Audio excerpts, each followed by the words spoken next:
자, 2025년 10월 21일 딱 하루를 떼어놓고 보면 과연 어떤 세상이 보일까요? 오늘 우리가 살펴볼 건 바로 이겁니다. 한쪽에서는 미래를 향해 착착 계획을 실행하는 비즈니스가 있고 다른 한쪽에서는 현재의 혼란 속에서 허우적대는 정치가 있죠.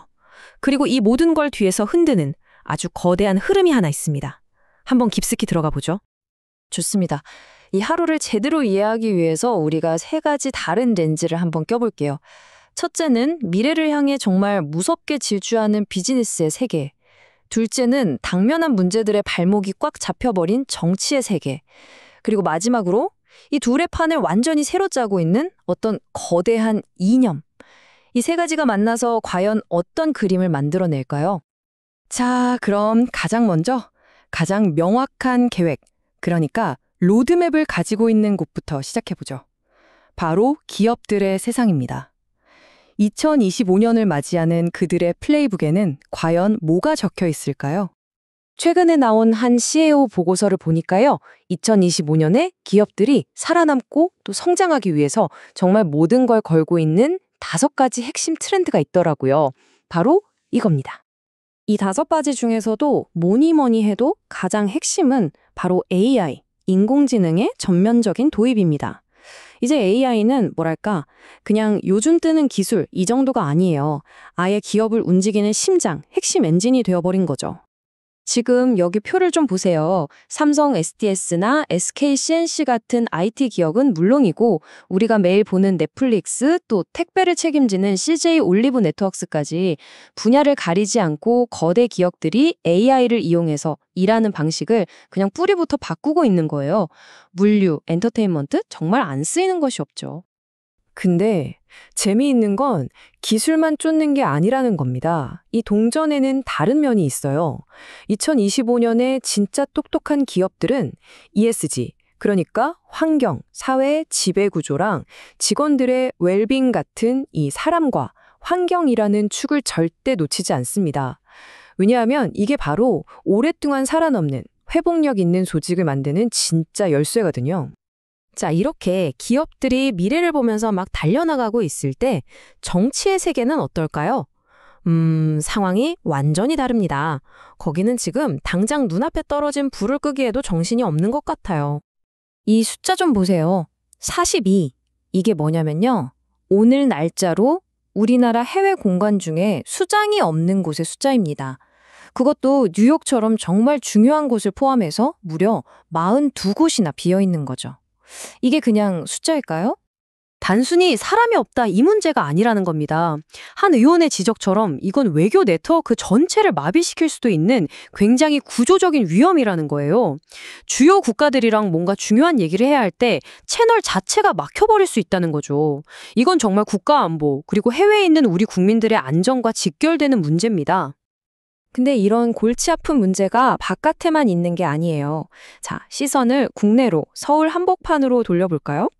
여기도 지금 정치적인 비전하고 현실이 얼마나 동떨어져 있는지를 아주 상징적으로 보여주는 사업 하나가 논란의 한가운데 있습니다. 바로 한강 리버버스 사업이죠.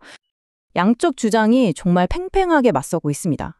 한쪽에서는 이용률도 높고 곧 흑자 전환할 거다. 아주 편리한 통근 수단이다. 이렇게 얘기하는데 다른 한쪽에서는 이건 그냥 관광용 유람선이지 무슨 통근 수단이냐. 왜 실적도 없는 민간 회사에 우리 세금이 들어가는 공기업이 500억 원이나 보증을 서주냐고 따지고 있는 거죠. 이런 정치적인 문제들 밑바닥에는요, 사실 경제적인 불안감이 짙게 깔려 있습니다. 그리고 경제의 맥박을 가장 민감하게 느낄 수 있는 곳이 어디겠어요? 바로 채권 시장이죠. 지금 채권 시장 투자자들이 한국은행의 다음 금리 결정을 앞두고 정말 바짝 긴장하고 있어요. 금리가 오를지 내릴지 그야말로 숨을 죽이고 지켜보는 거죠. 이게 중요한 이유는 이 사람들의 불안감이 곧 우리 모두의 대출이자 그리고 우리 경제 전체의 불확실성으로 바로 연결되기 때문입니다. 어떤 채권 딜러가 이런 말을 했대요. 금리가 어느 방향으로 움직여도 이상하지 않은 장이다. 이야, 정말 오늘의 분위기를 딱 한마디로 요약하는 말 아닌가요? 바로 이런 근본적인 불확실성. 이게 바로 오늘 우리가 본 모든 현상들 밑에 조용히 흐르고 있는 강물 같은 겁니다. 자, 그럼 이제 한 걸음 더 물러나서 그림을 크게 한번 보죠. 우리가 지금까지 본 이런 국내외의 문제들이 혹시 훨씬 더 거대한 어떤 글로벌 흐름의 한 조각은 아닐까요? 이 흩어져 있는 점들을 하나로 연결할 수 있는 키워드가 있습니다. 분석가들은 그 흐름의 중심에 메가 이념이라는 게 있다고 말합니다. 이건 그냥 트럼프 같은 특정 정치인의 구호 그 이상이에요. 일론 머스크나 피터 틸 같은 세계에서 가장 영향력 있는 테크 거물들의 막강한 자본과 영향력을 등에 업고 현대 민주주의라는 시스템 자체의 근간을 뒤흔드는 아주 강력한 힘이라는 거죠. 물론 이런 흐름이 갑자기 하늘에서 뚝 떨어진 건 아닙니다. 그 뿌리를 거슬러 올라가 보면 2008년 글로벌 금융위기가 있어요. 이때 기존 시스템에 대한 믿음이 와르르 무너졌죠. 그리고 월가를 점령하라 같은 운동이 터져 나왔지만 결국 주류 정치는 그들의 목소리를 외면했습니다. 바로 이 배신당했다는 깊은 분노와 환멸, 이걸 자양분 삼아서 마가 운동이 무섭게 커진 겁니다. 근데 그 핵심 주장을 들여다보면요. 정말 깜짝 놀랄 만큼 급진적입니다. 미국이 1865년, 그러니까 남북전쟁이 끝난 이후부터 잘못된 길을 걸어왔다는 거예요.